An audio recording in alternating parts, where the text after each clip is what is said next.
Un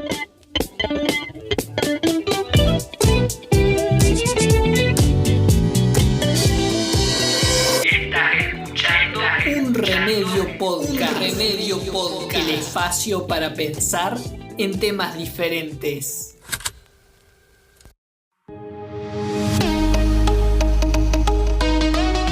Hola, ¿cómo están? Les doy la bienvenida a un nuevo episodio de Un Remedio Podcast. Es momento de hablar de el Internet de las cosas. Una cuestión, un concepto de la tecnología. ¿Qué es el Internet de las cosas? ¿Qué es eso? Puede que lo hayan escuchado, puede que no, pero ¿en qué consiste? ¿Qué implicaciones podría llegar a tener? Bueno, todo esto te lo vas a estar enterando en este episodio, así que vamos a comenzar hablando de ¿a qué se refiere el Internet de las cosas? Bueno, por definición, tal como lo dice su nombre, se refiere a la posibilidad de que cualquier objeto, desde lo más pequeño hasta lo más simple, lo más cotidiano, tenga la posibilidad de estar conectado a Internet. Y esta posibilidad de que hayan objetos cotidianos de todo tipo que puedan estar conectados a Internet es lo que formaría una gran red, así como hoy las computadoras o los celulares están todos conectados en una gran red de datos, como lo es Google, por ejemplo. Bueno, que eso mismo suceda con todos los objetos cotidianos que tenemos a nuestro alrededor, que puedan intercambiar información entre sí. Esa sería la idea, el concepto a grandes rasgos de lo que se denomina el Internet de las cosas. El Internet de las cosas fue un concepto inventado a finales del siglo pasado, más específicamente en el año 1999. El término fue propuesto por un directivo de una empresa que se llamaba Procter & Gamble, que su nombre era Kevin Ashton, que se le ocurrió en una convención que se había hecho en el MIT, que es el Instituto de Tecnología de Massachusetts, como les dije, el año 1999. A él, Kevin Ashton, propuso la idea de decir: ¿y qué tal si los objetos comunes, más allá de dispositivos tales como computadoras, pudiesen conectarse a Internet e intercambiar información entre sí? Bueno, eso sería el Internet de las cosas. Hay que decir que hoy por hoy, en la actualidad, hasta el año 2020, no solo los dispositivos tecnológicos como lo son celulares, computadoras y tablets se conectan a Internet. De hecho, hay muchísimos más, como lo pueden ser, por ejemplo, los relojes, como el caso de los llamados relojes inteligentes, o en inglés los smartwatches. Son muy comunes. Después también ya existen algunos lavarropas que también se conectan, dispositivos como consolas de juego, los llamados PlayStation, también tienen conectividad a Internet. Es decir, hay varios objetos más allá de los clásicos que son capaces de conectarse a Internet. Ahora, el concepto del Internet de las cosas aspiraría a que no solo este tipo de objetos se conecte a Internet, sino que básicamente todo tipo de objeto se conecte a Internet. Todo tipo de objeto, me puedo estar refiriendo a una lapicera, a una cocina, a una lámpara, puede ser también cualquier cosa que ustedes observen a su alrededor, puede ser hasta ropa. Es decir, lo que a ustedes se les ocurra, cualquier objeto, imaginárselo que se pudiese conectar a Internet y poder intercambiar información con otros objetos. Y bueno, este concepto es algo sumamente interesante, porque estamos hablando de justamente la posibilidad de que cualquier objeto cotidiano pueda intercambiar información entre sí y en base a eso quizá tomar una decisión o ser programado para realizar determinada decisión.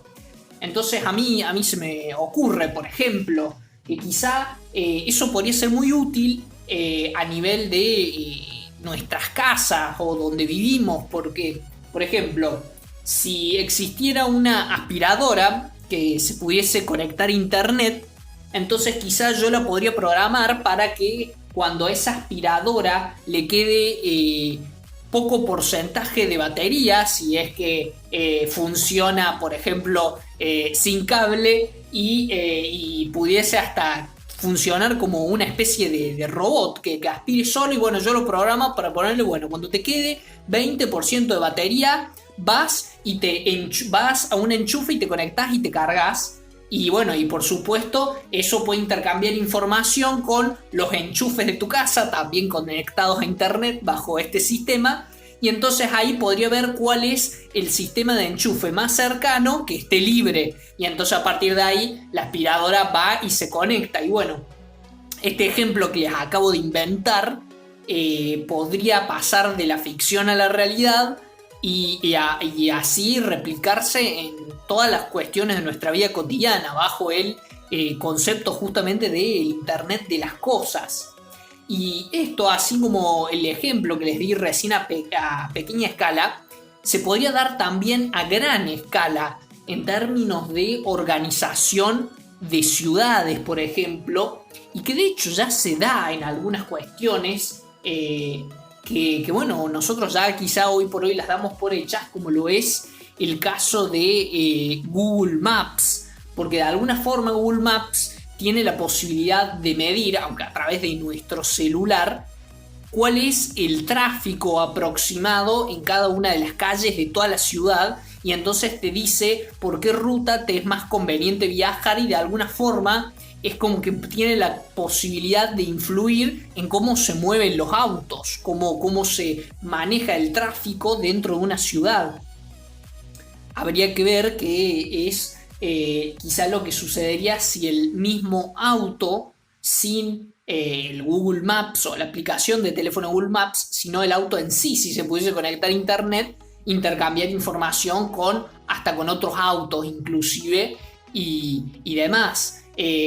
Bueno, hay muchas otras utilidades también a gran escala que podría llegar a tener el Internet de las cosas. Una posibilidad también podría ser relacionada a dar informaciones sobre postes caídos, por ejemplo, en una calle, o si no también hasta en los campos, dispositivos que puedan medir la humedad del suelo, y a partir de eso puedan activar sistemas de riego automáticos para que rieguen según el porcentaje de humedad que hay en el suelo. Y quizá todo ese tipo de cuestiones serían muy beneficiosas para poder organizar nuestra vida cotidiana de una forma más eficiente. Pero también hay algunas cuestiones que hay que analizar y que por ahí no serían tan positivas, y de hecho serían bastante complicadas con la cuestión del Internet de las cosas. ¿Cuáles serían los inconvenientes? Bueno, en primer lugar, la cuestión tiene que ver con el concepto mismo de Internet y de la conexión, porque el hecho de que algo esté conectado a Internet eventualmente puede correr el riesgo de ser vulnerado o de ser hackeado, y ahí estaría el problema. ¿Por qué? Porque pasaríamos a hablar, en caso de haber una vulneración de la seguridad de la red, podríamos pasar a hablar, en vez de estar hablando de que una computadora o un celular fue vulnerado, de que básicamente muchísimos sistemas de tu vida cotidiana o incluso de una ciudad entera pasen a ser vulnerados, y eso podría traer consecuencias muy graves. Y la otra cuestión es que si todo tipo de objetos estuviesen conectados al sistema de Internet de las cosas, ¿qué garantías tenés de que todos los objetos puedan tener un tipo de seguridad lo suficientemente fuerte para que no se vulneren los datos de todo tipo de aparatos y elementos? Y la otra, que es quizá el mayor riesgo inclusive de que se vulnere un sistema de seguridad dentro de una red de Internet de las cosas, es que vos dejás de tener el control sobre tus propios objetos. Porque, por ejemplo, si vos tuvieras un auto y al auto vos le decís o le das la orden para que fuera a tal lugar, o que, bueno, porque se conecta con la red que le da las señales del tráfico y entonces se desvía por una determinada calle para justamente ir en principio más rápido. Pero ¿qué pasa si una persona lograría entrar a la red de ese auto y lograría vulnerarla y haría que tu auto se vaya hacia otro lugar? Por ejemplo. Son todas cosas como para pensar realmente, porque acá entraría la cuestión de cuál sería el límite, que eso es lo que vamos a reflexionar sobre el final de este episodio. Previo a esto quiero comentarles también otra cuestión que tiene que ver un poco más con la posibilidad técnica hasta el momento, que tiene que ver con la conectividad. Porque los elementos, si se conectan a internet, estamos hablando que, bueno, cada persona como elementos cotidianos tiene muchos. Porque, a ver, podríamos pensar en cualquier cosa justamente. Entonces, si sumamos la cantidad de cosas que tenemos, no necesariamente tienen que ser muy valiosas, pero sí en número pueden ser bastante altas. Y entonces eso que haría que, bueno, que justamente como la conectividad a internet es limitada, sea muy difícil de que todo efectivamente se pueda conectar a internet.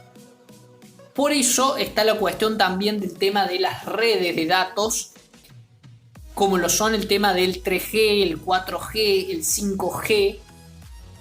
Las redes de 3G y de 4G tienen como una limitación, sobre todo en la conexión a internet, porque si nosotros, por ejemplo, estuviésemos en un recital, en un estadio que esté lleno de personas, miles de personas en un mismo espacio, esta red de internet deja de funcionar o funciona muy muy mal. Pero con las redes de 5G, lo que permitiría a esa red, en caso de instalarse, lo cual ya está ocurriendo, pero va despacio, entonces hasta que se instale en todo el mundo va a pasar un tiempo, pero si se logra instalar a nivel global la red de 5G, la red de 5G permite que en un mismo metro cuadrado hayan hasta 1000 objetos conectados a internet, en un solo metro cuadrado. Por lo tanto, es la posibilidad del 5G es como que lo que abriría el gran paso técnico para que efectivamente, una vez que se desarrolle todo tipo de cosas conectables a internet, efectivamente se puedan conectar. Habría que sí ver cuántas cosas efectivamente se van a conectar a internet en el futuro.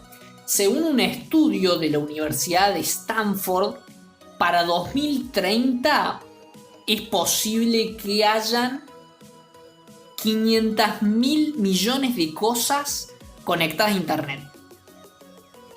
2030 podrían haber 500.000 millones de objetos que tengan conexión a internet. Entonces, como les comentaba antes, ¿qué sucede si alguno de estos objetos son vulnerados por una persona, estos objetos conectados a internet? ¿Qué ocurre si se pueden vulnerar 500.000 millones de dispositivos? ¿Y qué tal si una gran parte de estos están conectados en red y son vulnerables o vulnerados al mismo tiempo? ¿Qué sucedería? Porque también acá entra una cuestión con la privacidad de las personas, porque si tenemos objetos conectables a internet dentro de nuestra misma casa, de nuestro mismo hogar, ¿cómo hacemos para asegurarnos de que no vulneren nuestros propios objetos cotidianos y por lo tanto nuestra privacidad? ¿Hasta dónde aceptarían ustedes tener objetos que se conecten a internet? Quizá, por ejemplo, creerían que sí, que por ahí sería bueno tener objetos que se conecten a internet en el lugar donde lavan la ropa, por ejemplo. Pero, ¿y si donde ustedes, por ejemplo, comen y mientras están comiendo sería bueno que tuvieran ahí objetos conectados a internet. Y en el lugar donde dormís, ahí te gustaría tener muchos objetos conectados a internet, que tu almohada se pueda conectar a internet. ¿Sería deseable eso? ¿Hasta dónde nos gustaría tener objetos en verdad que se conecten a internet y nos hagan la vida más fácil? ¿Preferiríamos tener nuestra vida organizada de una forma más eficiente, aún cuando aumente el riesgo de exponer nuestra privacidad más de lo que está hoy? Son todas cosas para pensarlas, ¿no? Como hasta dónde llega el vínculo para querer conectarnos a internet, para querer intercambiar información permanente a través de datos. Quizá esa es una decisión la cual deberíamos analizar y deberíamos tomarnos un tiempo para pensar en esto. Así que bien, de esto se ha tratado la cuestión del Internet de las cosas, que qué es el Internet de las cosas y todas las implicaciones que esto puede tener, y que es bueno tomarse un tiempo para reflexionar en esta temática. Así que con esto he llegado al final de este episodio. Espero que les haya gustado, espero que les haya hecho reflexionar, pensar en cosas diferentes. Así que con esto me despido y nos vemos en el próximo episodio de Un Remedio Podcast. Chau, chau.